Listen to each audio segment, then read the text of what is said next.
Knucklejunkies.com. Here's Michael Nowling. Michael, another exciting night here at the Family Arena. Dust is kind of settled on the card. Just thoughts on tonight. I was very happy with the way the card went tonight. There's a lot of exciting fighters on there.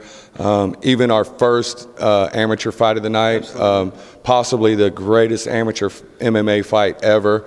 Both guys were scrambling back and forth, going back and forth. Damian hit Fierce with some really nice punches. There was an illegal knee thrown. Fierce, sucked it up like a true warrior that he is. Came through and finished the fight. Ended up being a draw. Yeah. I think the knee definitely weighed into that. And but overall, what a great fight! What a great fight to start the show. And like I said, and to end it all up, the altar boy with that vicious choke out there at the end. Wow, how quick did that happen? Yeah. I mean, it was, and I'm telling you that Bryant Whitaker is no joke. Right. That kid is a serious athlete. He's had 34 amateur fights and was undefeated as a pro. And for Zach to come out there and take control of that fight and to put Bryant to sleep that quickly just shows not only the great technique that Zach has, but also the strength and the athleticism to, I mean, literally from the time he locked the choke in to the time the kid was unconscious was about 5 seconds flat, the quickest I've ever seen anyone get put to sleep. And then, the Sampo fight went 3 rounds, and another great fight tonight. Right, and the Sampo Sclavos fight was a great fight. Both guys were evenly matched. Cesar Sclavos' only loss was to TJ Dillashaw. Everybody from St. Charles knows about Josh Sampo. Josh Sampo is one of them guys as a matchmaker. It's very difficult to make a match for that kid. Very few people want to step up and fight Josh. And Cesar came over from Twin Falls, and I thought he put on a great strategic fight. Again, them guys were both scrambling, going back and forth.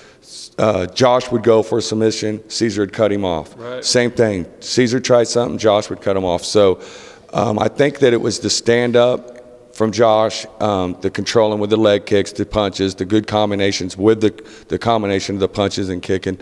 I think that's what won the fight for him, just the control aspect of it. Sclavos was a tough opponent, though. And you finally got to see Tanya Evinger in the Fight Me ring, and she didn't disappoint. She didn't. Tanya is being counted out by some people right now, and it's a big mistake. Yeah. Tanya's getting her second win. Yeah. She's going to come back and make some noise in women MMA. You think that's an age thing? I think it's an age thing, and she was there. People were seeing her a lot, and then she just kind of fell off. You didn't hear much about her anymore, and she started, she was still fighting, but it just wasn't where you was hearing much about her anymore. And again, another person where people talk a lot about Tanya, and they like to beat her up on the internet and stuff like that.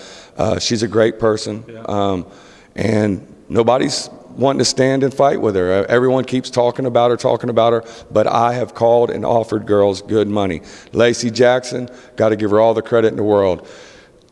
They wanted this fight. They're the only person, and when they heard we were looking for a fight for Tanya Evinger, they said, we want this fight. For her to come over here, step up, take this fight, I think it showed a lot of heart for her and her camp.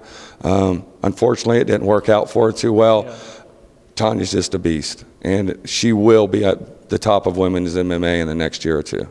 Any other fights kind of stick out in your mind? The Dave Sharp, man. Yeah, I was going to ask you. Unbelievable. I mean, again, 21st century mixed martial arts, home of Justin Lawrence, Benny Voiles, great guy, excellent trainer. His guys always show up ready to fight. So Dave Sharp, look out. Yeah, pro debut for him. Made pretty quick work. Yeah, and Jonathan Chandler, again, people will look at a fight like this and go, oh, it was a mismatch, but it wasn't. It's just Jonathan Chandler ran into a freight train in Dave Sharp, and there wasn't no stopping him. There was no stopping him, and that knee that he threw, I mean, that's a deal breaker right there. Yeah. So. And so Bloomington, is that next on the agenda, right? Yes, sir. We'll be in Bloomington at the U.S. Cellular Coliseum on May 4th. And, I mean, how's exciting that? It's kind of your guys' first trip out of state. Yeah, we're really excited about it. It's the second stop in our tour. This would be in our kickoff show. We'll be in Bloomington for our second stop, and then after that, we hit the road hard. We're going to be in 5 cities in 3 months.